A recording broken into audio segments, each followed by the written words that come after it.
To all the audience, and thank you for joining us once again from the We of Talk show program. And here that we'll be discussing about the oppression, discrimination, corruption, and the true nature of what's happening inside the military.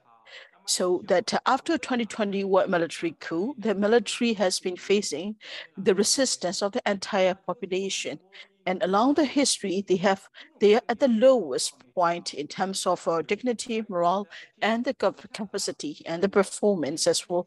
The military dictators who are grabbing the power, their self-interest, as well as on the wouldn't hesitate about committing war crimes, and they have turned the national forces into a pocket army, and that because they ordered the military to torture and kill the people, so the military has turned into a terrorist pocket army, the armed groups as well.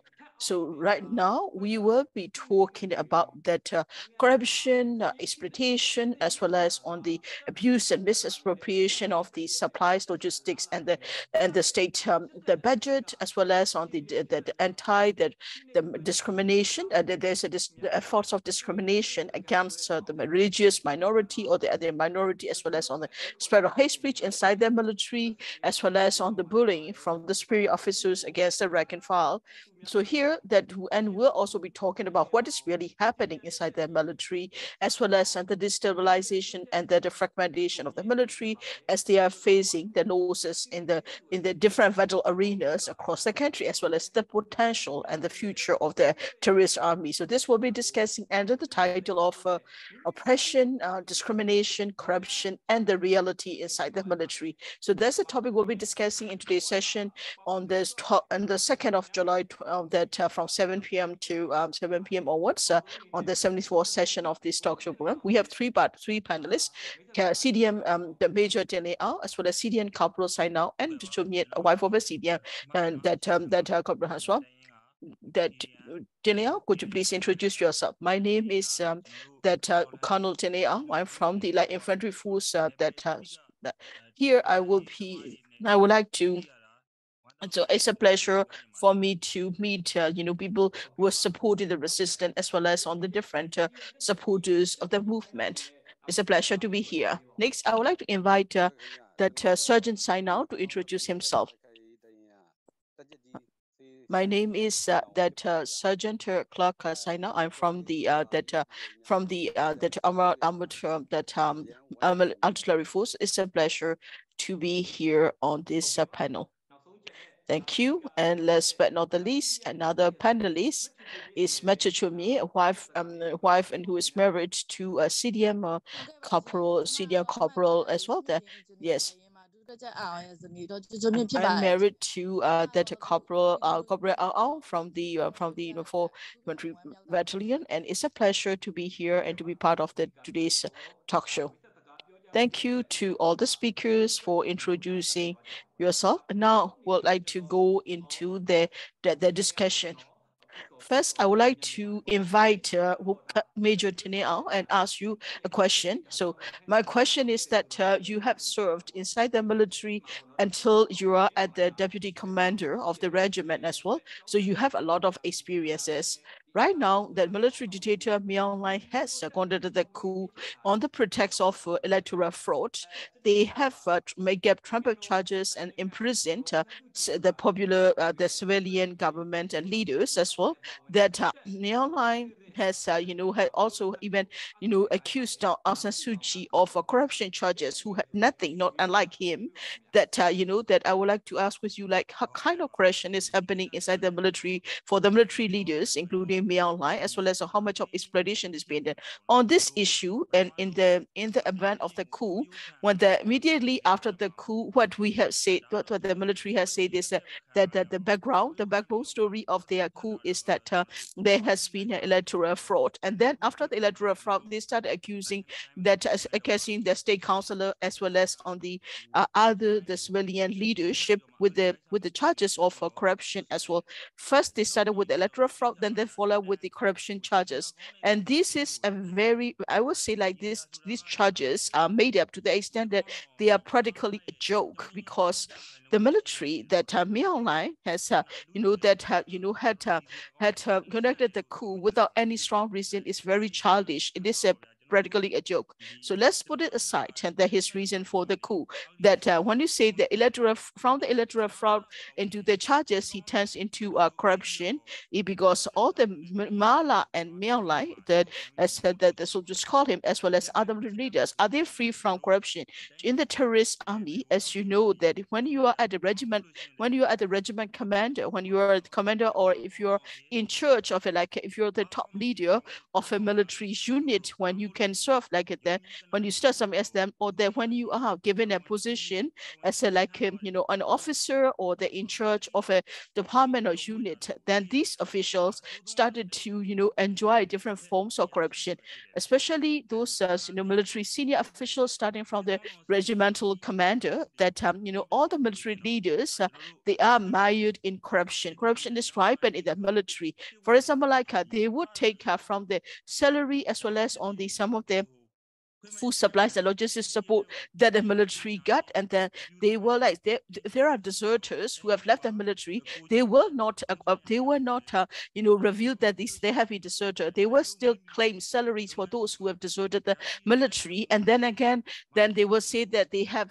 there are also funds that has funds given for the military forces to start their own farming, or that animal husbandry. Those seeds money will not give them, but they will even ask that rank and file to contribute partially for the losses that has happened on the farming businesses, and that they would take whatever, all the money will go into their own pocket, and then they would push that the rank and file to pay for those charges. So there are such many forms of corrupt activities inside the military. For example, like whenever there is a business to start up, and then there is a seed money, and then what they will do every time there is a seed money, they will put a part of it in their pocket, and then they will try to get every benefit out of every time there is money involved as well. That and also that the military also, that each regiment will get get fuel or other logistic supports, but all the support the military receive will not go to the families or the soldiers who serve in that army, but they will sell them outside in the market rate, and then just pocket the money. So there has been abuse, like even when you are not on the front line, that if you are back in the military bases, that they will also try to make money as much as possible from every affairs that the military is involved in. That to what extent the corruption is rampant is, let me give you an example. That first, like they say that that they would hide that the soldiers who have been who have absconded or who have deserted, they would take some time until they announce them as deserters or the absconders, and then they will still take their salary, and then they will also they will even apply for, like they will apply like they will also fraud that the fake an application for them to get like their savings, or that their contribution to the military economics holding as well. And that so that even the since the soldiers are that have to contribute part of their salary to the military economic holding, that those shares are even withdrawn by them, by the officers as well. So corruption is rampant, and there is corruption. Although that although there are always audits to check the finances on me, but the audits often that that the auditors will just make a deal and say that they will ask for the money, to say, okay, we can make sure your statistic will say that your statistics are informed and that in line, and then they would ask for money, so that they will do that as well. So even although there are audits annually, or to ensure that the data, the statistics are correct, that's what they do. So, and then you also give your seniors a share, so that they will sort of remain quiet. So there has always been that corruption happening at every level of every level of management inside the military. So this is what I'm talking about here, is about the that corruption inside the military. There is also outside corruption as well. That when you are a regimental commander, you get funds to do advocacy and mobilization as well. That for the individual reason, or they would get many reasons to, so that they would also use that. Not only they would take cars, motorcycles, or the farm animals from the community, and they would not give them that market rate. They would just use them as well. And then when they will also work together with the crony in their respective areas, they will also work with the entrepreneurs from the area, and they will do any forms of many kinds of trafficking. It could be like illegal logging, they could be trafficking any kind of products in the black market, that where they get abused their position, their power of being a military officer, and they will use it to be able to pocket the money by working with those people as well. So what I'm saying is that military leaders at various levels, they are committing many forms of corruption and bribery, and they are always pocketing their own interests in different ways as well. That the worst thing they do is that abusing abusing and exploiting the rights of the fundamental rights of the family, the rights of the soldiers and their families. And now the Myanmar line and other military leaders and their children, they have the means to start, that a private hospital, to run an insurance company. They are, in fact, exploiting that, the lifeblood of the others. And yet, although they are the ones who have been committing such acts of corruption, the fact that they are they are accusing that of public leaders of it as well. If Aung San Suu Kyi had, had been corrupted or had bribery, and that if we compare the amount to that of Myanmar Line or the other military leaders, I'm sure it doesn't mean that maybe a tenth of a thousand of the volume of the corruption that military has consistently been committed. Thank you for the very comprehensive answer and discussion. That is something we can also learn about what's happening inside the regiments, inside the military bases, the way how the senior leaders, like the regimental commanders, have been doing that as well. Especially that how you also were saying about what is happening inside, and then how that even the savings of the foot soldiers, as well as on the the absconders or the soldier, has been abused by the as well. That from the salary, from that the money into that abusing what has been allocated to the military, such as fuel as well. So this is something that we can also learn from that bullying, as well as on the exploitation of the others. We also learn from you that whenever military bases are in certain area, they will also use their power of position to take as they want without paying the market price, that from the fund animals to their vehicles, as well as any of the assets owned by the community. That we know that when the military is also going that military is running operations, and what they will do is that they will also use the trafficking. They will also extort money by taking the farm animals or the properties of the community as well. That they can also be involved in the trafficking as well. And that it is not just the military leaders, they are also their families or their children are also being part of this corruption system, and yet they are abusing the Aung San Suu Kyi and the civilian leaders of the such acts as well. Now I would like to invite that next speakers. I would like to invite Go Sai now. The Go Sai now, that shows that you have already served. You have already served inside the military base as well. That and you also have heard about the abuse and misappropriation of that regimental funds or the regimental funds or the base funds, as well as on the and then also even when the sharing of the military economic corporations, the shareholders of the dividends. How can you describe that bribery, and what about that of the state budget? How is the military misappropriating it?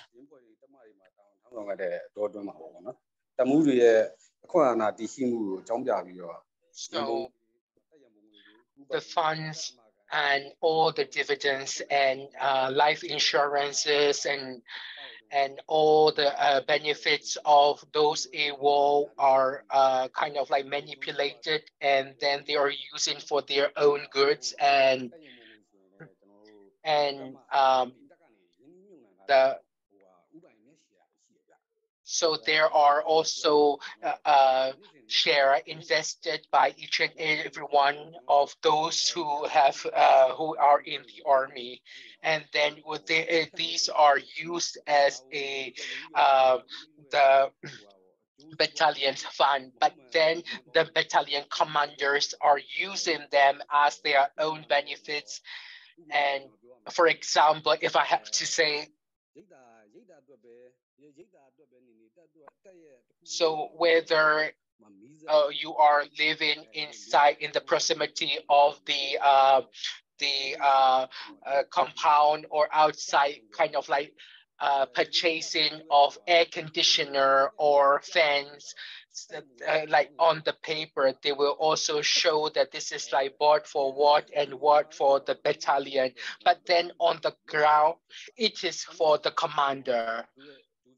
So they are using it for their benefits at the installation, actually at their home. It is not for the battalion, but then they are only using it for themselves. And it is for the battalion fund, but then not for use of the families of the military families. So we have to be satisfied only with very few amount. So let's see what the commanders are corrupted. So we will have like fish ponds, and since like there is like kind of like constructions of the fish ponds, this kind of thing, they are only using for their own benefit. And another thing is the battalion fund.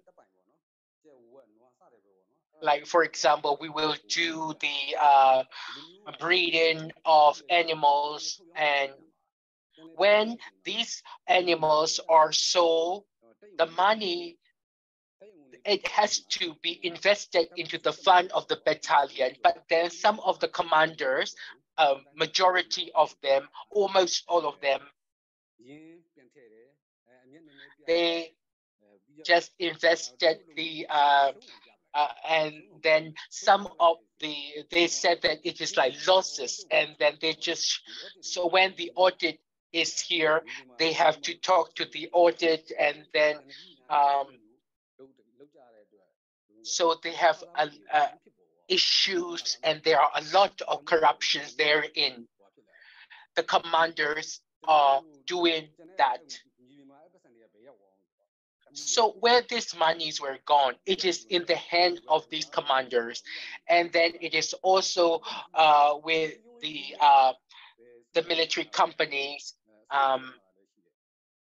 So they have to kind of like the soldiers have to contribute by their steps, and then how do they understand? They do not, we do not know. But then it is like the soldiers have to contribute by force.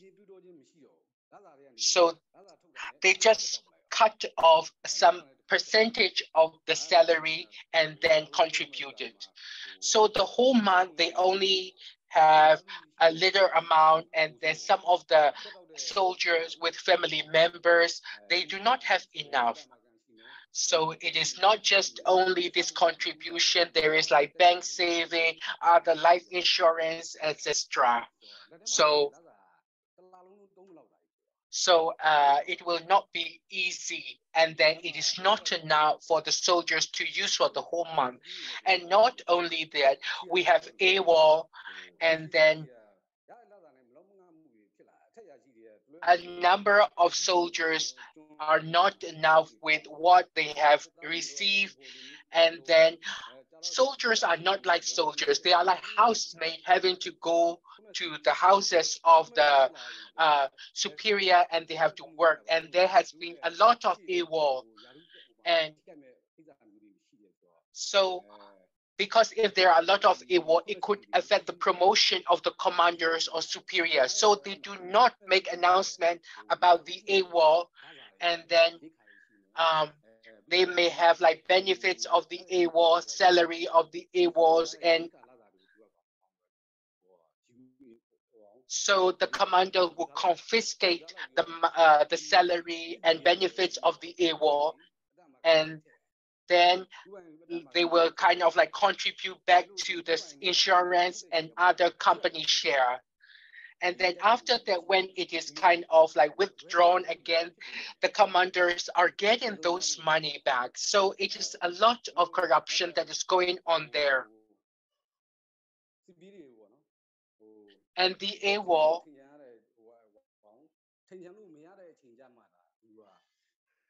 only when they can no longer kind of like keep a secret about the AWOL, and then they will kind of like submit this about some of the AWOL has been on years, but then their salary has to be paid, their contributions are all ongoing, and the corruption has been going on for years and years, even though the person is no longer there.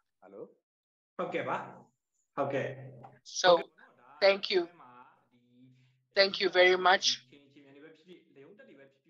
So it is in the infantry battalion, it is very rare, and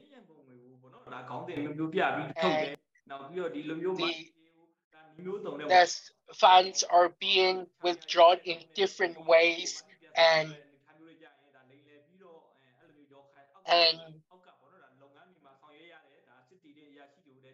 those who have to work there. So there are a lot of things going on, and because of this is going on in the battalion, and then even there are audits there, either material or monetary, then they are working together to kind of like corrupt.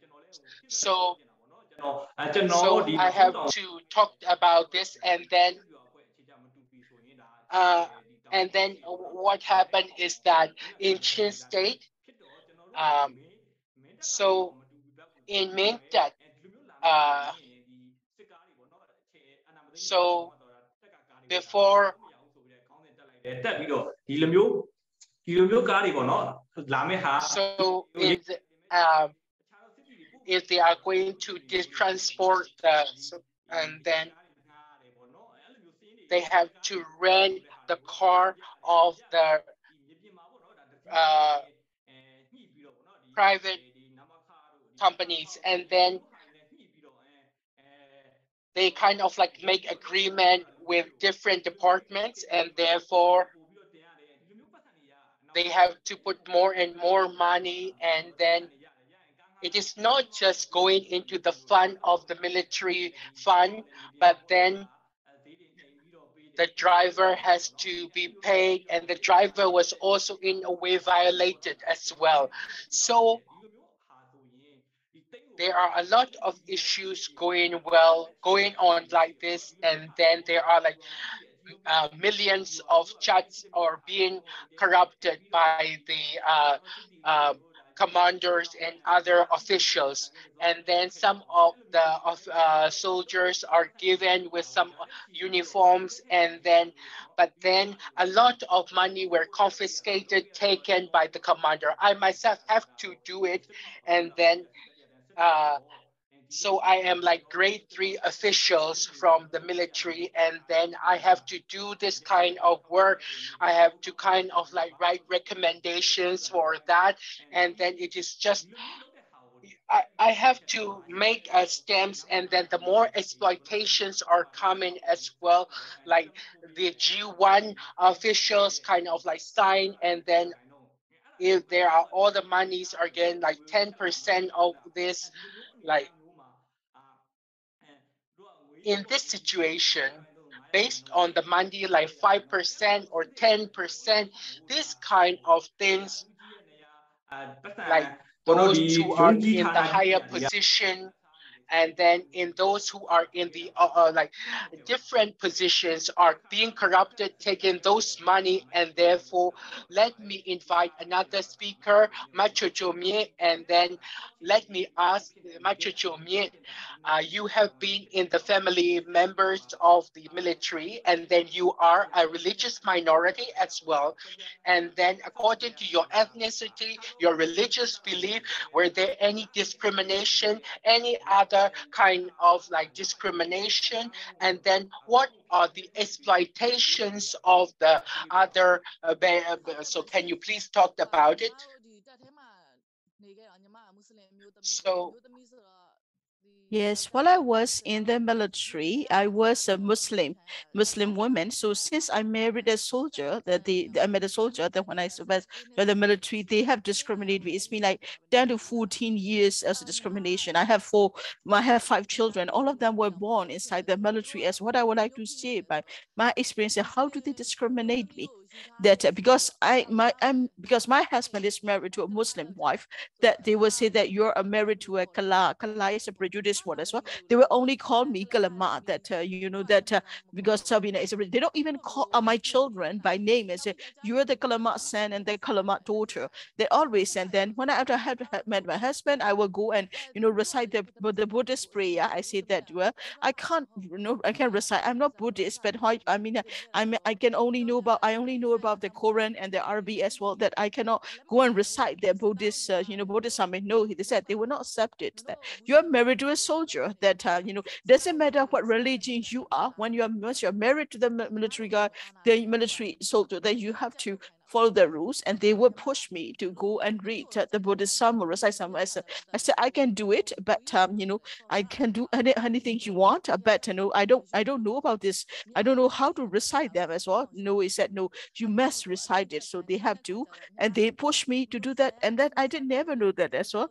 I can't, because I have left my husband. I'm following my husband, so I will follow there. Then have to follow orders, because you are the when you're in the military, you have to follow the orders. You have to go there as well. I don't know how to read them. I don't know how to read them. I have to study. I have to read by heart. I have to learn the message or some of the basic so I had a baby. I know I had a baby, and I became pregnant. It's my first daughter. That they come and say that the Kalama, go and recite. Go and recite. They said no, I'm very sick, because I'm had that you can't. I said I'm very sick because of I'm having the nausea, and then my first prime minister, and they said that, well, did you become pregnant because of that disorder? Well, I'm married, I have a family, I want to have a children, my husband want to have a children.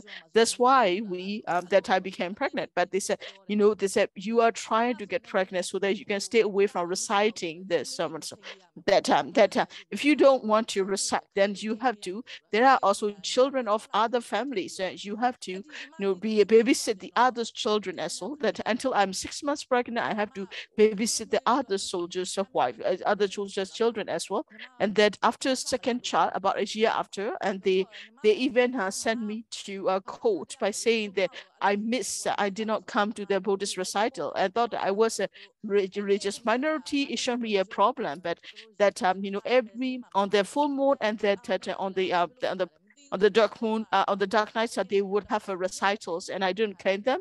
They said that they sent that officer to come to me, and the officer came to his office and called me to his office and say, why didn't you show up for the someone's recital? I said, no, I didn't know that, and I have two young children, so I didn't think that I have to come is a mandatory. I'm sure you will understand that. I said, no, that the fact that you don't show up to this Buddhist summer recitals, either you want to know how to recite it or not, it doesn't matter. You have to come with your children. That you are not that it's mandatory, everyone must come.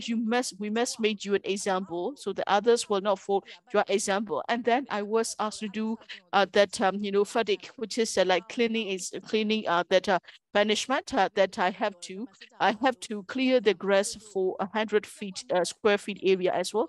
And then they said that it was given this punishment punishment as well, that I just had a baby. I had a baby with a cesarean. I have to walk in the hot sun, and they were just, officers, and that the officers and others, as the surgeons there, they were just, just looking at me, and as well, and that we didn't have that. We although because we do not have the money to get some workers to clear the land. We only get about like 70,000 just salary. It will cost 30,000, and it really is hurt. That hurt me that although I'm a different religion, I do not have a choice. So that I have to follow their mandatory rules, and that I feel that there's a discrimination against me for being religious minority. And then my children are also asked to go to the Dhamma school, the Buddhist Dhamma school. So they said, you married a Burma soldier, so you must follow this rule, and that we don't have a choice, and that the children must all go to the Buddhist school as well. So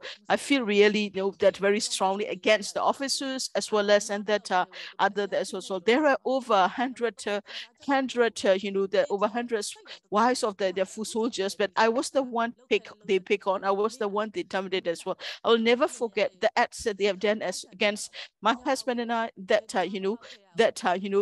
nobody, that whatever happened, that that if we, because of the problems, because of the stress, if we fight each other, we're fighting each other just one, and say that this Kala family is fighting, and they punish us. They ask, given us the fatigue duty of clearing the grass, and that it's a family issue, it's a social issue, but we have always been discriminated. They always pick on us for every that for that in the end, what happened also is that my husband was also big on. He was always sent to the front line. So one after another, he ran away. He became a deserter. He absconded for like, he was only for like, and then they were able to capture in for that. For that time, they said that okay, you can get a salary for him, but he will not get other privileges like rice or other support as well. And for the salary, we have to wait for 2-3 months, and whenever for the other privileges also, they also get it as well. I think for the other logistics and supplies, they cut it for a month. For a month for being absconding, and they never give us in full. For example, like the soldiers, every soldiers will get this. They will give us like this amount of volume. For example, like they will have to give us like every time they will use a kilo measure. That for example, like they will say that on the list is on data, like how many kilos of rice, how many kilos of condensed milk, how many kilos of other material. But whenever we have senior officials came to visit the military bases, we have to say that we received it in full as in the inventory, and they say that we received like, for example, like 2 kilos of rice, but in reality, the real kilo measure they use is much less than what a kilo showed as well. And that the same for the beans, and the same for the cooking oil. They will always try to make it less. And then, for example, like for cooking oil, for example, that they have to give us in a the grams that they measure with, the liters they measure will be like smaller, so that they can still, even from the wives of from the families of the soldiers as well. The soldiers are already very poor. They are very low on the totem pole, and yet even the rice or the cocoa wine, the military support will be taken by the and exploited by the research. One, my husband, after that before he deserted the military, my husband has been there for 10 to 14 years already. And that when I look at the other soldiers, when we receive a uniform, or when we receive the equipment, and whenever we go and pick it up, and then everything is like a surplus. Like he will get like 2 t-shirts for the military uniforms, and they will say, okay, there is like every year they will distribute equipment 2 times. I said that, I was hoping that, okay, this time I will not get okay, this time he only get a 2 t-shirt, but this time I will get this also. Well, for your husband, we have already applied for it, but we haven't received it yet. But say my husband, if we look at his the soldier's ID number, he should be a senior, but then he got abused because of that as well, that they cut his salary, they cut it for the contribution to the share for the advanced max saving, and that everything is cut. We have 5 children, and that we are all together the saving in the family that you know, they were cut like 10,000 jets. They get it for the home, for the life insurance. They get it for their life savings as well. So that you know, while he was in CDM, that he was supposed to get 170,000 jets, and that we told them that we don't want to save anymore. We don't want to save. We don't want to contribute to the UBI because we are only getting 140,000, which is not enough to feed 7 people. And that said that, you know, once one of my child was bitten by a snake, and so I said, because we have some bank saving, official bank saving, that we apply for it, that to get it gets you know, it get 4 months to apply for it, to bank saving as well, that I have to go to apply here, apply there. It's a bank saving. It's supposed to be our money being saved by the regiment, by the base. And that it was horrible, that if I needed that money for to give the to help my children, that to help my children, to cure my children, my child would have died of the snake bite as well. You know, even to get the withdraw the money from the saving, it was difficult.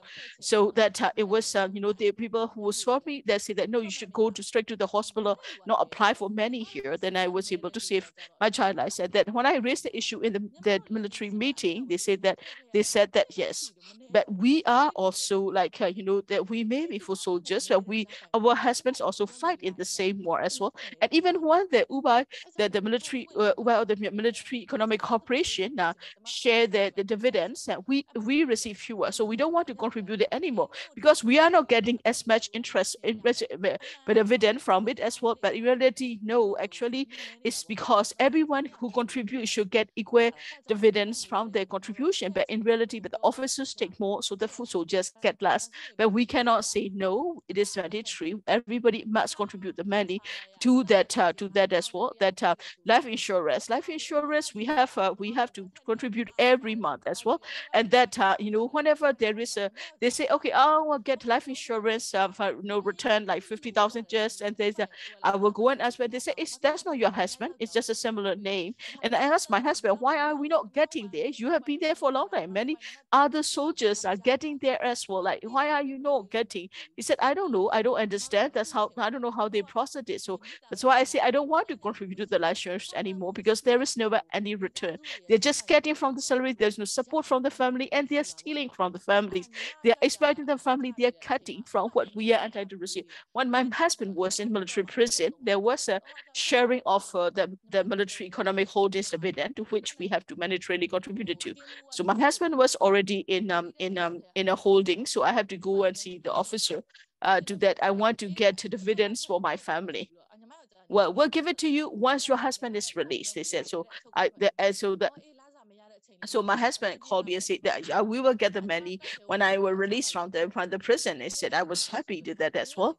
And then the day he was to be released, they said it's on Friday, so we have to wait until the next Monday. So we go next Monday. We go to the officer. So, sir, you said that you said that you will give us the sharing about 50,000 checks for per soldier, and that what happened to that? Well, that's what happened inside the prison will stay inside the prison.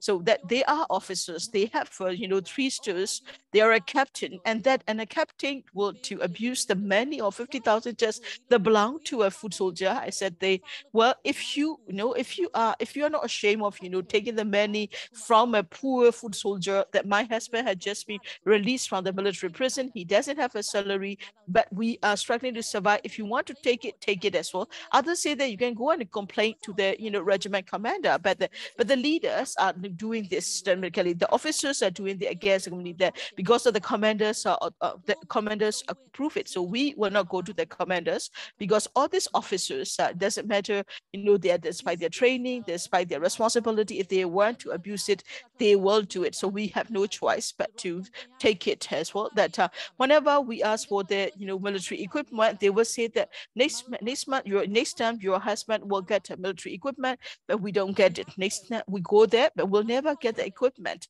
That we say that next time your husband will have a tent. In reality, actually, my husband is always on the list and he is on the inventory. He should get it, but they will not give him as well, because They say that because my husband has been once a deserter, for once he has absconded, they will say that he is still being, his list is being checked by the seniors. But in reality, which is not true, and they were just abusing because they don't want to understand the difficulty, the struggles we're going through when it comes to salary or when it comes to the other forms of support from the military. I would say that, military that will abuse them from the foot soldiers. And this is what we have suffered. This is what we have lived through inside the base. That's what I would like to share with the people. Thank you. Thank you for sharing that. So it is also, it is all quite understandable as well that, inside the military, when you are a religious minority, either you are Muslim or you are a Christian, if you are a non-Buddhist ethnic, religious minority, you are being treated differently inside the military. That, it is, you will be forced to, follow that Buddhism practices as well. It's something we also have heard about it in different bases as well.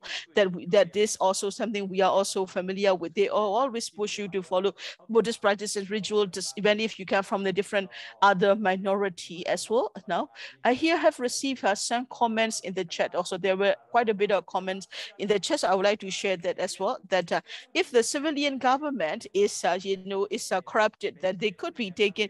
That we could also that there should be a civilian law that to hold the government accountable. But what about the military? The military is corrupted. There is no way for us to hold the military accountable with the civilian laws.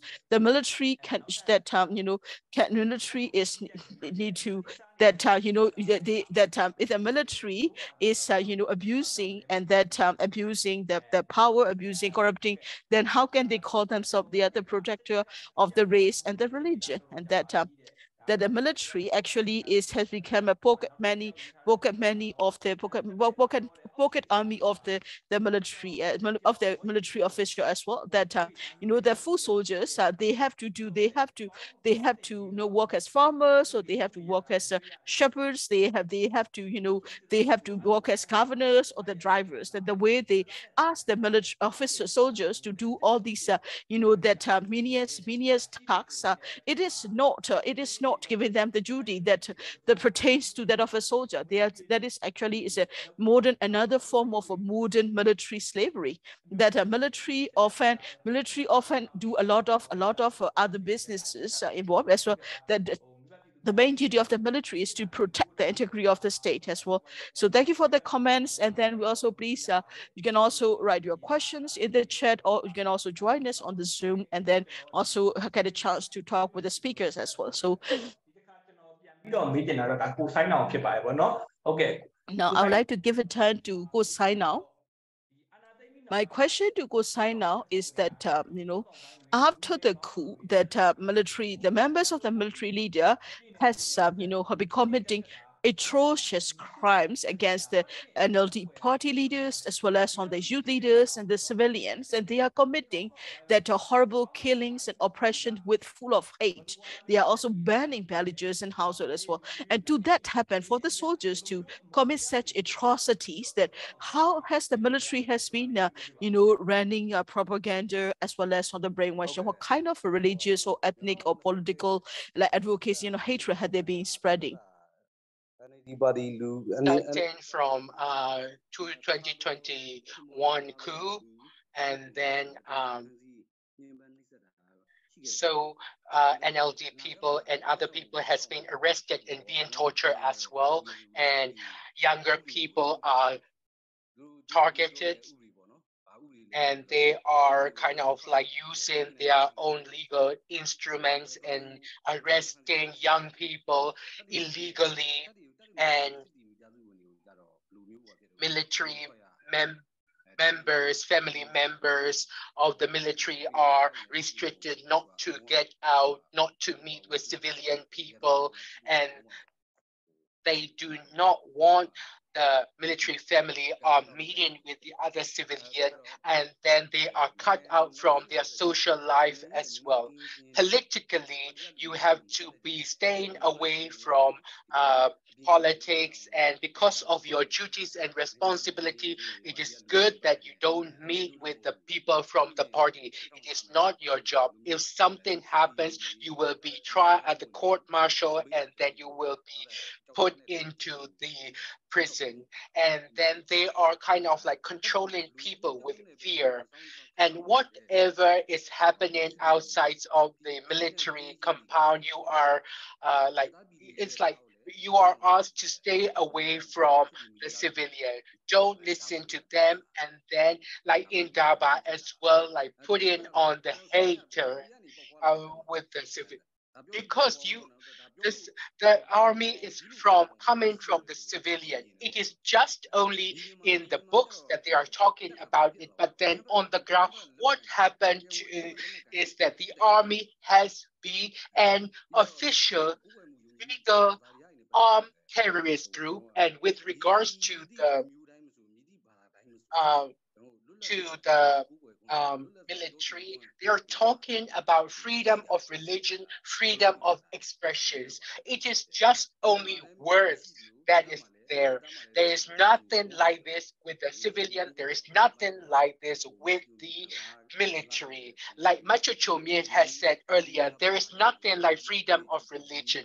Different ethnicity, different religious believer are being discriminated, and therefore, and then those the commander and higher positions, ranking officials, kind of like trying to separate the low-ranking privates or soldiers from the civilian. And if you are at the back line and like asking them to stay away from other civilian people, and then kind of like telling more of the hatred and hate speech into those people who were left in the battalion. So I just wanted to highlight about that. Thank you very much. And then young people and um, အာ not only soldiers in the battalion, but then family members are also being separated from people from outside, and then those in the battalions are being injected with hatred and then hate speech. Thank you very much. And then let me go back to Machucho Mie, and what I would like to ask Machucho Mie is that within the families, and then like trying to say things that are not correct. How have you faced about that? So yes, when we became CDM, and then if you are on the other side, the weapons of your husband will be taken and your husband will be killed, because you kind of like not your husband not being faithful, and then your guns and weapons will be taken away and you will be killed. And then I had to be in the army battalion under house arrest for 2 months. And then your families, if you go to your husband, if you are there, you will all be dead. You will be raped, and you'll have all children, your girls are girls, and then like your children, your girls will be raped. And then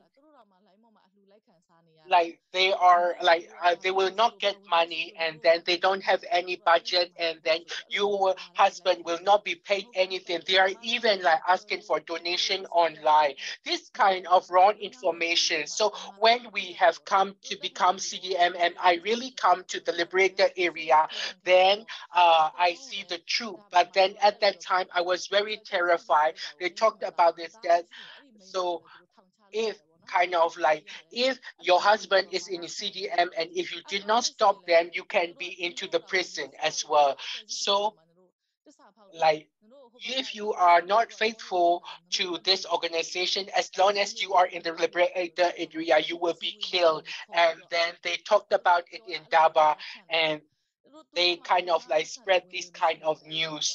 They don't, those people do not have any income, and how They just give you money, they take photograph, and then they kind of like take you back the money. So this is something that they ask us about. And so there are CDM who come. So whenever there is like CDM soldiers, they will kind of like make a discussions and daba.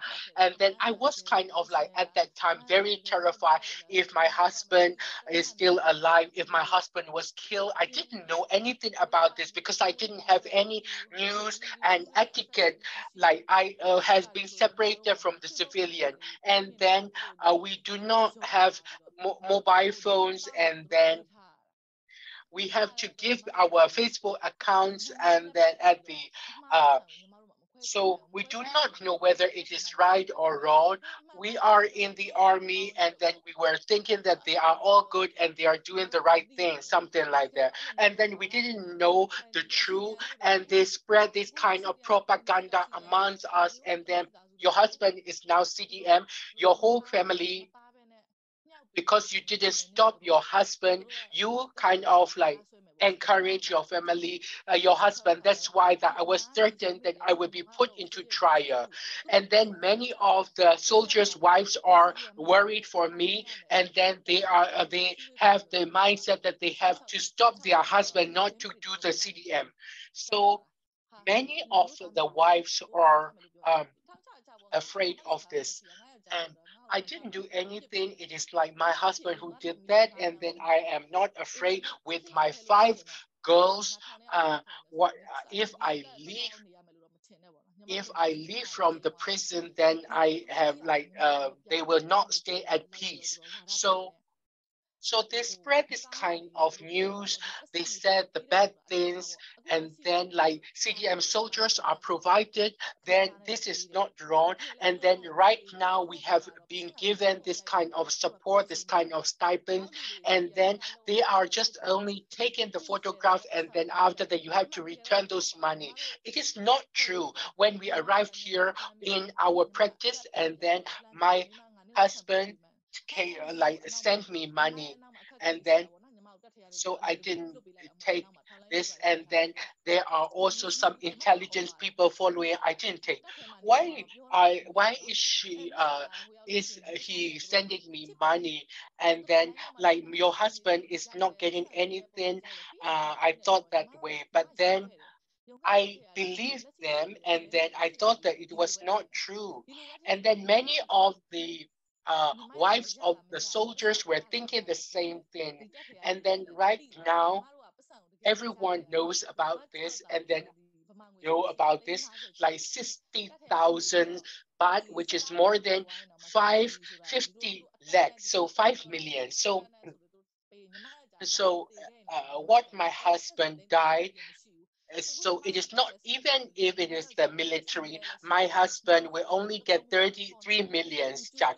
And then right now he can kind of feed our family, did everything what he could for, and then he is still alive. And then I just want to laugh at their propaganda. What they were telling is not right, and I wanted to tell the people that this is not true. Thank you very much. And then this kind of propaganda were being circulated in the army in order not to do CDM, not to leave the army. They have been trying to spread this kind of propaganda. And then with family members being threatened, other families, if they are threatened and they are have to believe this, we have seen that, and therefore uh, so the military, the soldiers, the to do the CDM, and then to what extent it has been affected them, this, then you talked about it. And then right now, whether you are here, like you have left the army with or without the army, the weapons, and then you are here. So you are being welcome here. So we have seen that, and then I have noticed that as well. Right now, let me talk to Ko Aung. What I would like to ask you is that right now the SAC army has been weakened more and more, and then it is not just only one or two deserters coming into the CDM, but then recently in Karenni state, so there are a lot of like battalion by battalion they have deserted, and then they have come to the revolutionary forces. So what is the future of Myanmar Line's army in the future? So so in the Well, the future, what could future of happen is that they the the future of the military, and Myanmar is the military is almost at the brinks of collapse, and that from the individual soldiers and officers to, and like you have explained, like you have the BGF forces, the entire like 2004, 2005 BGF forces have joined the revolutionary forces, as well as on the officers are going in this world. Although some of the military supporters that they may not be able to say it openly, but they don't like this to support the military anymore. And the foot soldiers, then the foot soldiers are also really like very sick of. There may not yet be a military, that there has been a rebellion inside the military, but we are also hearing that new intelligence from that some of the that some of the foot soldiers have, and the officers and rank and file have refused to fight, refused to that you refuse to go back. They said we are they are also seeing other forms or minor forms of rebellion. That's what when they are ordered to go and run a military offensive, they would refuse to pick up their weapons. They refuse and go back to their bases as well. Such things are also happening in different parts of the area. And then in some areas that they will say that they will reach out to the ERO and say that if you are going to come and fight, then let us know that we will leave the weapons behind, we'll be going, and then leaving them behind. They have offered to, will not fight back and just come and capture our base, and we don't want to be here anymore. So this shows that the military is, getting to the point, getting to the brink of total collapse and itself as well, and that the soldiers, they are also, they are not people. They cannot they cannot go inside the military. They cannot go inside the population wearing the military uniforms, because the military have a very little space like these days, and that also means that they are getting pushed farther and farther away from the people. One thing we can say about this terrorist military army is that they can they are not getting anywhere, and that they are almost at the brink of collapse, and that they also military also have said that they have three main duties: to protect the sovereignty of the state, and that to support the people, as well as on the but there's the protection of the state. The protection of the state actually is instead of protecting the state, the military has turned it back towards the people, to the state, and then they have become a military that is harming its own people. Second major task of the military is to train itself. That instead of training properly, that we are seeing a military taking a lot more casualties everywhere as well. And the last point is to contribute to the interests of the people. They are not doing anything in the support of the people, but instead of that, they are nothing but torturing the people, that targeting the people. So military, in other words, are not carrying the mandate, and the military has four major duties as well. That military will train and build the governance.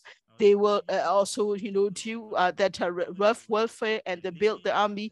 But instead of training and build the army, in reality, wherever there is a military fighting information, we hear about that as well. They would be that wherever they arrive at, that they are and that they cannot even access to the certain areas directly. They will not be able to go there directly in front of the people, that they are not able to build their influence as well. And that instead of building the military and building the governance system also has been deteriorating as well.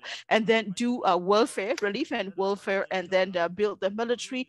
But as much as Jomi explained, that that we also have been in that senior officials area. So how difficult that how difficult the lives has been for the wives and the soldiers in the military, in the regiment, in the bases. Actually, military cannot support much to provide assistance to their soldiers as well. That they cannot build the army through the relief and support. They cannot do it through the welfare. If we look at it from all the perspective, then to build the moral and then to build the army is quite far, because it cannot do the other material things under Myanmar's leadership. Military will definitely collapse, will fracture. That it also means that our revolution is also is imminent, and that the success rate imminent, and that soon we'll be able to go home as well. So what I would like to give a message to the fellow that officers who are still inside the military is, it is important to realize what is right and what is true, and to join the CDF movement as soon as possible. That's all I would like to share with you. So please join the CDF movement, join the people. Thank you for Danielle, for sharing, and that it is also important that that rank and file are no longer interested in the courses the military is claiming for, and they have no choice but to follow. But then also showing that they are not willing and party to what the military is doing as well, and that although there are things that they can do, and they are also just they are just being reluctantly following or staying inside the military. So that's also a point. We have a question in the chat as well, so I would like to give you a chance to answer the question. Corporal, welcome and thank you for joining the CDF movement. So as a officer who has been in the front line, what will be your recommendation to the revolutionary forces that you have been on the front line? What is your advice to the defense forces, to the revolutionary forces? So what kind of recommendation do I like to give is that I want to tell you that it is important to be in the right place at the right time to win the revolution as soon as possible. That, for example, like police CDM, the police CDM advice will be effective in for the UGs, for the urban underground warfare. That police CDM will be the best in advising the police CDM. So I think it is important to bring police CDM together and then give them mandate so that you can that so the urban underground movement will be successful. How the police know most about the security in the urban areas, because they know how to provide security, which are the key players. They know about everything, how you can get it, to manage the collateral damage, how we can shoot it, that we should be targeted, that as for all these, like maybe this kind of event only like a surveillance will come, or this kind of event you have a station commander will come. That kind of advice can police CDM and give. If you want to capture major targets, you could learn from the police CDM how to manage that, how to manage big targets, how to manage with. So if you can sort of like form with them, work with them collectively, that will be more effective, and then it will bring us closer to the revolution as well. And that among the military CDMers, we also have the different coming from different forces. You are from the air forces, you are from the army as well. So is it even from the army, there are those who are in the military offensive, and they can ask us question how we can attack and how we can capture that. You can also talk to us to get from military strategy and military tactics. I'm not saying you have to follow what we say blindly, that we look at the context. We can advise you, look at the ground situation. This might be a good idea for them, that we can give you advice, and that like I'm sure if even in the Myanmar movies, you will see like the way you act, see that movie that so what they often say that that if you want to if you like a girl and the girl has a brother, then you need to first make friends with the brother so that you can get to the girl. In the same way that you have the military CDMers, use the military CDMers to be able to capture the military camps or the bases as well. That then the police CDMers, police work in the urban areas. So use the police CDMers to run their UG operations on the urban area. So use it systematically, use it as a collective collectively get our advice, get our tactics, so that we can give you advice that we won't consider as advice. We can give you a present, we can give you the context. Okay, this is what we should do, this is what we can do. Then you can check, you can think, and then work together so that we can achieve the goal. So this means the revolution will be, the success of the revolution will be imminent in such case. That's what I would like to respond to your question. Thank you, Cordelia, for very comprehensive answer. That, and also in that what is the most important is that to be able to use the capacities most effectively as well. And that so in short term, what you are saying is that so your advice is that police will be the key to provide, advice on the security in urban areas, and that so you can also talk to that, so CDMRs from the LID, so Light Infantry Defense Forces, or the infantry forces, to listen to them about the ground situation, about so discuss. You should consult them, discuss them. So that's a very good, very solid advice, and thank you for sharing that. Now, so I also like to request our audience is now is the time for Q&A. So in the webinar, you can also join us on Zoom and raise your hand and ask question. If you also also ask question, you can also use the chat or the comment to give question as well. So here I will be I would like to read some of the comments too, while we are waiting for anyone who wants to discuss verbally as well. So one question is that, here is that one holds a comment is that, the soldiers get a salary from the state funds, and yet the wives of the officer, as if that they are paying out of their pockets. Yes, indeed, that the salaries from all the rank and file, all the soldiers and the officers, all our salaries come from the state budget, from the revenues that has been collected from the people. But however, officer as if this is their own money, and like for all the soldiers, the rice that they eat every day, the cars that they use, the uniforms that they wear, that come from the state budget, that come from the state allocation. So that is indeed an important reminder for all of us that we serve the people. Okay. ရေးထားတာတော့ဗောနော်ဒါအခုနေတဲ့တိုင်းသမားကနေတော့စစ်တပ်ထဲဝင်လာရင်မအားလားစစ်တပ် So right now, if a foreign country is invading, then do we have enough soldiers with the Ma'ala army? And then right now, Ma'ala army has become very, very small, and therefore, right now, they just only dare to go to the area where they have very good bases, and they don't want to dare to go to places which are quite far. And so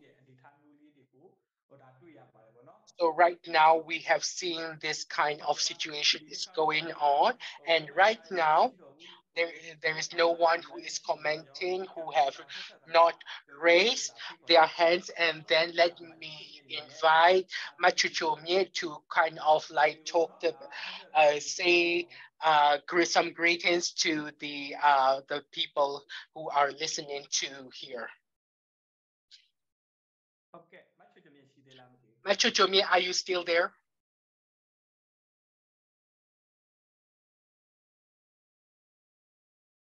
Okay.နောက်ထပ် speaker တယောက်ဖြစ်တဲ့ကိုဆိုင်နောက် So Osai now, can you please say some greetings to the people? So what I would like to say, some greetings, is that those who are my senior in the army, those who are my supervisor, those who are my colleagues, what I would like to tell them is that we were together in the army, and what we were like back then, it is like a Sada Semin story, and then it's like, are we going to be the one who is kind of like striking? Are we going to do those who are crazy and asking indecent things to do with us, or what are we going to do?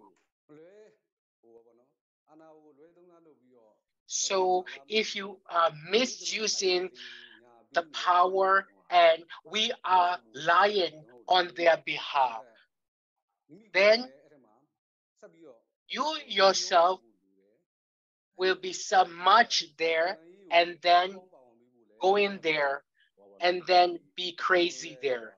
So I wanted to say, my colleagues, my senior and my juniors in the army, that I would like to invite you to become CDM, and CDM tracks are open. If you get problems, everywhere there are some challenges, but then you are with the civilians and there are not much challenges, and then it will also uh, strengthen the revolution. And I just wanted to invite you to become CDM, and I would like to conclude my speech here. Thank you very much for saying these greetings, and those left in the army to know about the real situation. Thank you. Right now, Aung, can you please say something to the civilian as well as those in the army?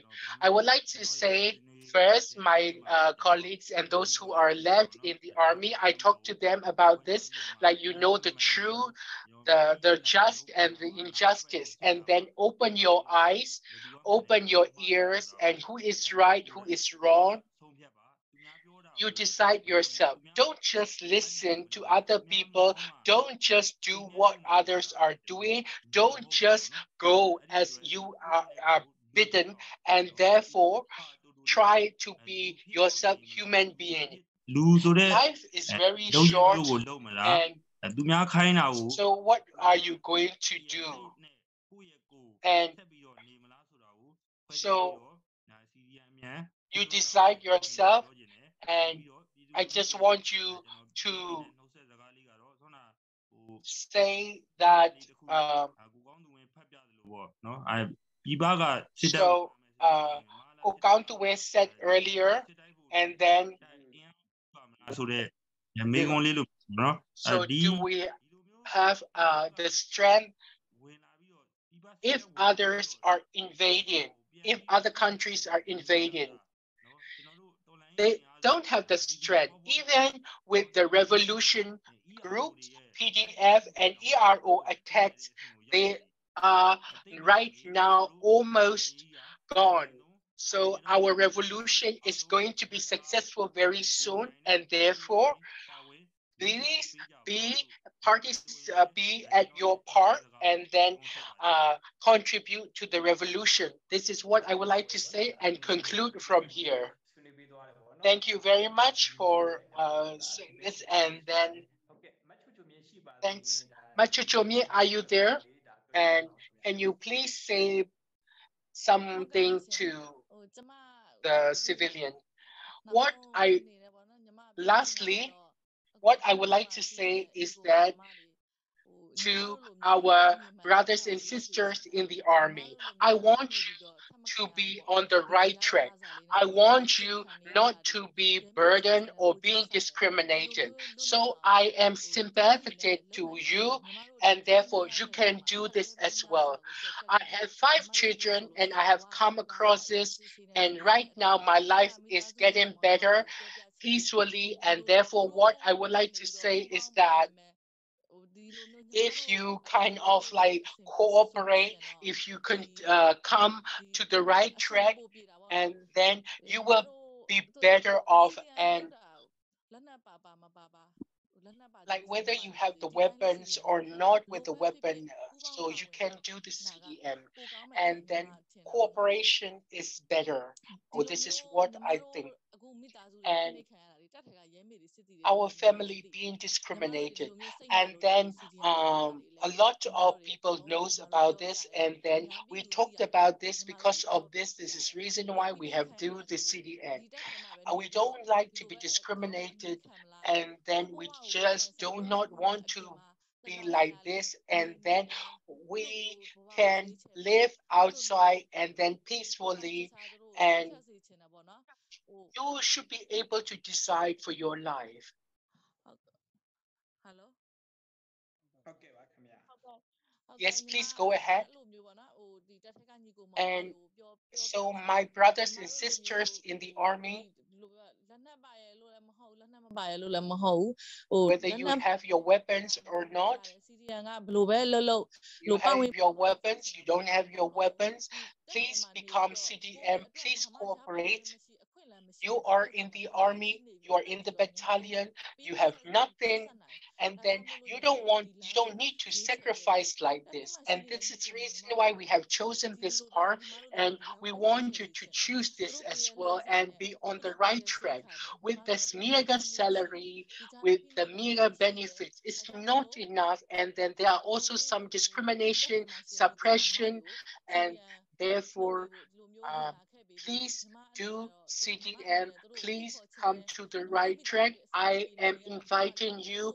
I am living a good life with my families, and I wanted to show what I am saying here is there is no uh, uh, kind of like lies, and I want you to know that our brothers and sisters from the army, please cooperate with us. And would like to say that our families right now, when we have become CDM, it is so much different than we have been um, my in the situation. I am not afraid at all right now. My husband do not afraid at all. So many people like die, and then like those who are just married, those who have like 4 children just die. I have 5 children right now, and then what about like my husband, and then I cried about as well. I know the feelings of um, my sisters there, and therefore if I am there, my husband would have died already, and I am becoming a widow now. So just do understand what is right and what is wrong. And then, in order for you to decide, I am telling you right now, it is right or wrong, being there or living there, like to what extent you are being free. So, I just wanted to say that if I am still in the army, I will be the one asking, like doing this, and then just do whatever they just what are asked they are asking. Go to the commander's wife house and then just do the housework. I don't have to do this, and then like I don't have to be afraid of anyone. If I do something, then I can own my life, my family, and I have owned a better life right now. And so we were kind of like greeted and welcomed. Until now, we still have the support. When we were building houses, we have this kind of support. What they can afford, we have this kind of support. And then in the army, I never had that opportunity. Like none of the people ask us whether we are in good condition or not. Like when you get the advance, where are your salary? It's like the salary that we're given is only like 10 like 100,000, and then they were thinking that we will be able to use it for life. And we when we I become a CDM, then I know what is right, who is wrong. 14 years under them, they did not help us, and I did not even find anything to describe. Only months now, within this shortened period, I have received a lot of support, and I am very grateful to all the organization who has been helping us. And then this revolution has to be successful in any way, and I will cooperate, and I want you, those who are in the army, to come and cooperate and invite you to be part of it as well. And then I just want to conclude my speech here. So thank you very much and for saying this. And in this week, in our discussion, so discrimination, corruptions, and the real things of the army have been discussed, and those who have been listening to this, I would like to thank you all, and I hope you are safe and sound. The revolution should succeed.